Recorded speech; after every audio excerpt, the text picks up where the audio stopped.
ಎಲ್ಲರಿಗೂ ನಮಸ್ಕಾರ. ಹಿರಿಯರು ಹೇಳಿದ 30 ಗುಟ್ಟುಗಳು. ಮೊದಲನೇದು, ಒಂಟಿ ನಾನೆನ್ನುವಾಗ ಜೊತೆ ಬಂದ ಮನವನ್ನು ಮರೆಯಬೇಡ. ಕ್ಷೇಮವಾಗಿ ಮನೆ ತಲುಪಿಸಿದ ದಾರಿಯನ್ನು ಮರೆಯಬೇಡ. ಒಡ ಹುಟ್ಟಿದವರ ಪ್ರೀತಿಗೆ ಪುರಾವೆ ಕೇಳಬೇಡ. ಸ್ನೇಹಿತನನ್ನು ನಂಬಿಸಿ ಬೆನ್ನಿಗೆ ಚೂರಿ ಇರಿಯಬೇಡ.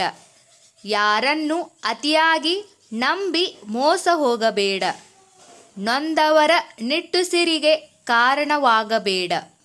ದೇವರಿಲ್ಲವೆಂದು ಹುಚ್ಚುವಾದ ಮಾಡಬೇಡ. ಬಾಯಾರಿದಾಗ ನೀರು ಕೊಟ್ಟ ಮನೆಯನ್ನು ಮರೆಯಬೇಡ. ಕೆಟ್ಟವರ ಬಳಿ ಪ್ರೀತಿ ಅಪೇಕ್ಷೆ ಪಡಬೇಡ. ನದಿ ಮೂಲ ಹುಡುಕಲು ಹೋಗಬೇಡ. ಹೆತ್ತವರ ಎದುರು ಎದೆಗೊಟ್ಟು ಮಾತನಾಡಬೇಡ.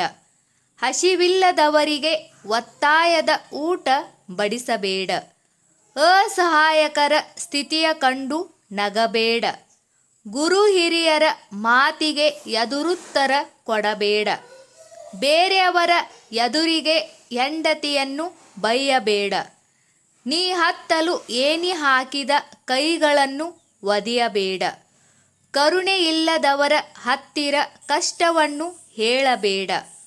ಬಂದ ಭಾಗ್ಯವನ್ನು ಕಾಲಲ್ಲಿ ಒದೆಯಬೇಡ.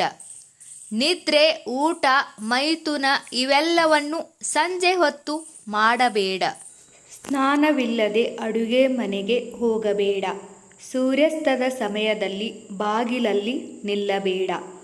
ಮಲಮೂತ್ರ ವಿಸರ್ಜನೆ ಮಾಡದೆ ಹಾಗೆ ತುಂಬ ಹೊತ್ತು ಇರಬಾರದು. ಹಿಟ್ಟು ಹತ್ತಿದ ಕೈಗಳಿಂದ ಎಂದಿಗೂ ಊಟ ಮಾಡಬೇಡ. ಅಡ್ಡಾತಿಡ್ಡಿಯಾಗಿ ಹೆಣ್ಣು ಮಕ್ಕಳು ಮಲಗಬಾರದು. ಕರೆಯದವರ ಮನೆಗೆ ಊಟಕ್ಕೆ ಹೋಗಬೇಡ. ಸಹಾಯ ಮಾಡಿದವರನ್ನು ಯಾವತ್ತೂ ಮರೆಯಬೇಡ. ನಿನ್ನ ಕಷ್ಟವನ್ನು ನೋಡಿ ನಗುವವರ ಮುಂದೆ ಅಳಬೇಡ. ನಿನ್ನಲ್ಲಿರುವ ಆತ್ಮವಿಶ್ವಾಸ ಮತ್ತು ನಂಬಿಕೆಯನ್ನು ಎಂದಿಗೂ ಕಳೆದುಕೊಳ್ಳಬೇಡ. ಈ ವಿಡಿಯೋದಲ್ಲಿರುವ ಎಲ್ಲ ಮಾಹಿತಿ ನಿಮಗೆ ಇಷ್ಟವಾದರೆ ದಯವಿಟ್ಟು ನಮ್ಮ ಚಾನಲ್ ಸಬ್ಸ್ಕ್ರೈಬ್ ಮಾಡಿ, ವಿಡಿಯೋಗೆ ಲೈಕ್ ಮಾಡಿ, ವಿಡಿಯೋನ ಶೇರ್ ಮಾಡಿ. ಎಲ್ಲರಿಗೂ ಧನ್ಯವಾದಗಳು.